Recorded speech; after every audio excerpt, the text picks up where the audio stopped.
If anyone has been nice to the Beatles catalog, it has been Paul McCartney. Of the four members, he is probably the one who has talked the most about the band.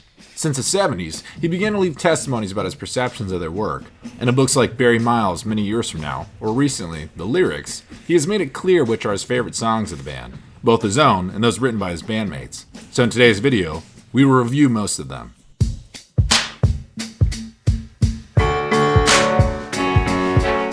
You Know My Name, Look Up the Number, was recorded during the Magical Mystery Tour sessions between May and June 1967, to which was added a final recording session made in April 1969 during the last sessions of Let It Be and Abbey Road. The song is a music hall comedy number with elements of a Latin style that resembles mambo. John Lennon came up with the lyric/title after seeing a phone book. He said, "That was a piece of unfinished music that I turned into a comedy record with Paul. I was waiting for him in his house, and I saw the phone book was on the piano with, You Know the Name, Look Up the Number. That was like a logo, and I just changed it." On several occasions, Paul has described this song as his favorite of the Beatles. He remembered mainly because of the great atmosphere during the recording. Even a saxophone part was played by Brian Jones of the Rolling Stones. The song was officially released as the B-side of the single, Let It Be, on March 6, 1970. When people do ask me that, I always say, You Know My Name, Look Up the Number, which is a zany little B-side that nobody knows. But we had such fun making it. It's like a little comedy record. And I just remember the joy of making it. You know my name. That's right.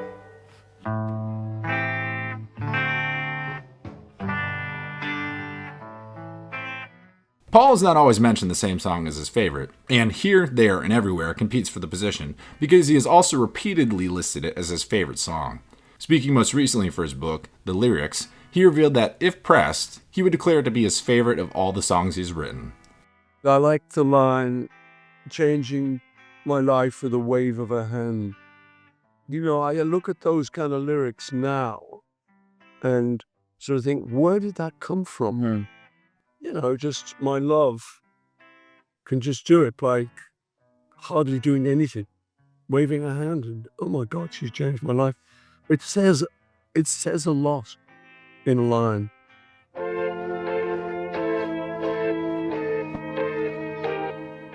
Strawberry Fields Forever is one of the Beatles' most iconic songs. Written by John Lennon in Spain while filming the movie How I Won the War, the song was a key part of the artistic evolution the band developed on Sgt. Pepper's. And just as it was one of John's favorites, it was also one of Paul's favorites. McCartney liked it so much that during 1989, he sang it in some of his concerts. Let me take you down, 'cause I'm going to Strawberry Field.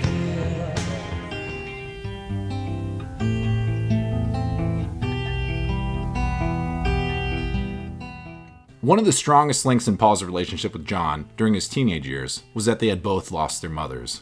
Julia is about the mom he couldn't live with. So I love the poignancy of that, because I'd been with him round to Julia's house to visit her, and I knew how deeply he loved her. So Julia, I would go with.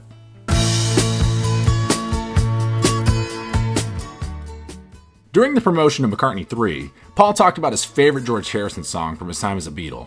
It is a brilliant song, and the kind of song that's really good in times like these.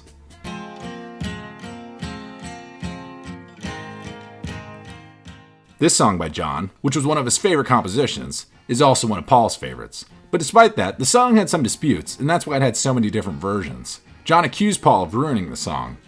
Paul would sort of subconsciously try and destroy a great song. Usually we'd spend hours doing little detailed cleaning ups of Paul's songs. When it came to mine, somehow this atmosphere of looseness and casualness and experimentation would creep in. Subconscious sabotage.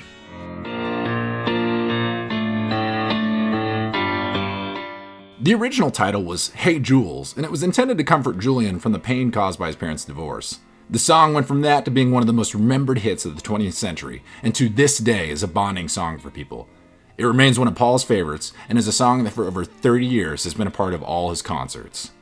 The line in Hey Jude where I say, the movement you need is on your shoulder. And I was playing the song to John. And I said, the movement you need is on your shoulder. I said, I'll be taking that out, you know. He said, what for? I just put it, it's just words. It doesn't mean anything. The movement you need is on your shoulder. Sounds like a parrot. Yeah. And John said, no, you won't be taking that out. He said, that's an incredible line. It's the best line in it, man. He said, I know what it means. And I said, okay, What'd you you got shoot it. with You this? you got it. Well, the movement you need is on your shoulder. I mean, you have the wherewithal to be what you want to be in a near proximity to where you are.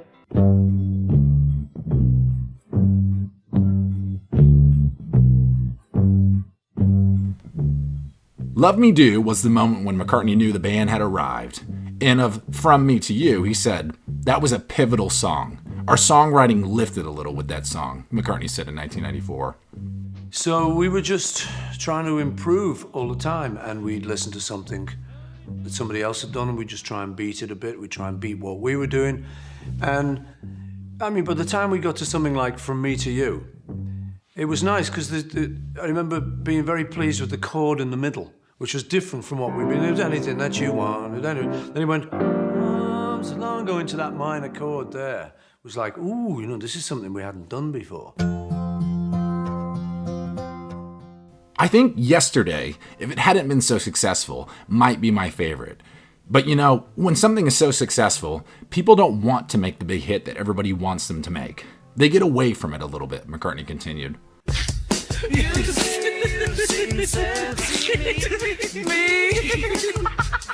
And Your Bird Can Sing is one of his favorites, but not the recording we all knew on Revolver.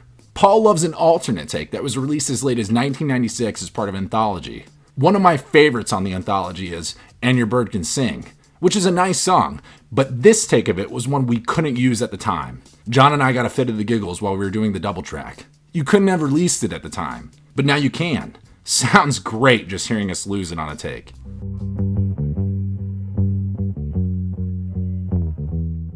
A Day in the Life is one of the Beatles' most complex and revolutionary songs, and Paul is deeply proud of what he, John, and George Martin have achieved. It is the Beatles' masterpiece, and for years he played it at many of their concerts.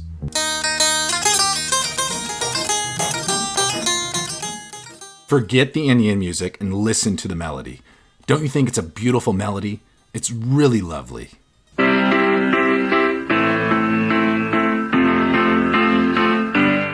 According to John Lennon, he read in a Gun magazine that George Martin showed him. John stated that the song was a rock and roll history lesson.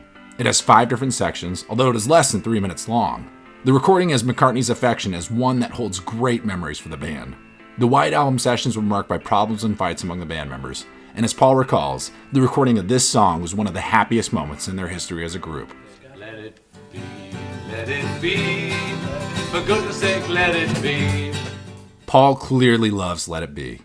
McCartney said he wrote Let It Be after dreaming about his mother during the tense sessions toward the end of the Beatles. One night, during this tense time, I had a dream I saw my mom, who'd been dead 10 years or so. And it was so great to see her because that's a wonderful thing about dreams. You actually are reunited with that person for a second.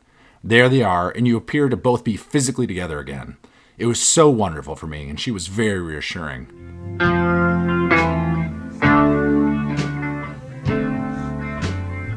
I like George's song, Something. To me, I think it's the best one he's ever written. For more than 20 years, Paul has played it as part of his concerts.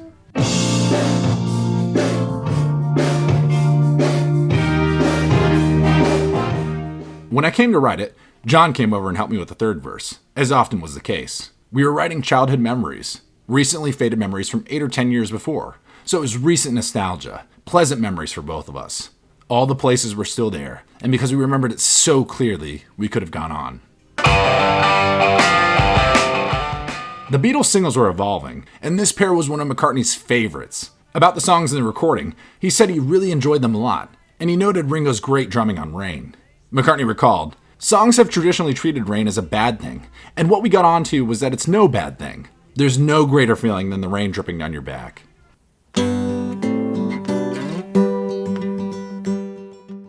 Blackbird is one of McCartney's most iconic songs, an acoustic composition he wrote in 1968. He has said that he was influenced by civil rights and social tensions at the time, and that the song has deep personal meaning for him. It is a fan favorite, as well as a favorite of McCartney himself. Fool on the Hill was mine, and I think I wrote it for someone like the Maharishi. His detractors called him a fool. He wasn't taken seriously because of his silly little laugh. I was at the piano at my father's house in Liverpool playing a D6 chord, and I wrote The Fool on the Hill, said Paul McCartney. Eleanor Rigby picks up the rising. This song is one of McCartney's most celebrated for its minimalist approach, being accompanied only by strings instead of electric guitars. McCartney has spoken about how difficult it was to write the lyrics, but also how proud he is of it as one of the Beatles' most literary compositions. When I was in Liverpool, there was a little block which was for pensioners, old age pensioners. I used to go round to this old lady's. I got to know her. I spent hours just chatting to her. She's telling me about the war. She had a crystal radio, which is like magic. Yeah, it's magic, yeah. I love them. I think that's where it came from, the idea of being a lonely old lady. And then I just started to imagine her life, wearing a face that she keeps in a jar by the door. When I grew up, all the older people kept like their teeth in jars.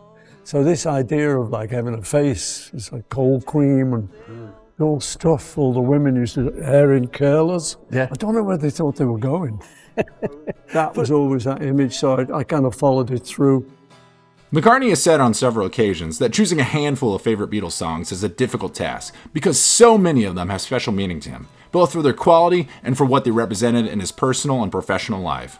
But in the end, your opinion is the most important. Thanks for watching. This is Music Box. But there's a lot of songs that I love of the Beatles. You know, I think Strawberry Fields is a great song. You know, I think Hey Jude worked out great. You know, so I've got a lot of favorite songs. Blackbird, I love. Eleanor Rigby, I love. Well, let me ask you this. If you could create an aggregate in your head, top of your head, which one do you think you probably listen to the most throughout your life? What would be the natural draw? I would say probably Let It Be.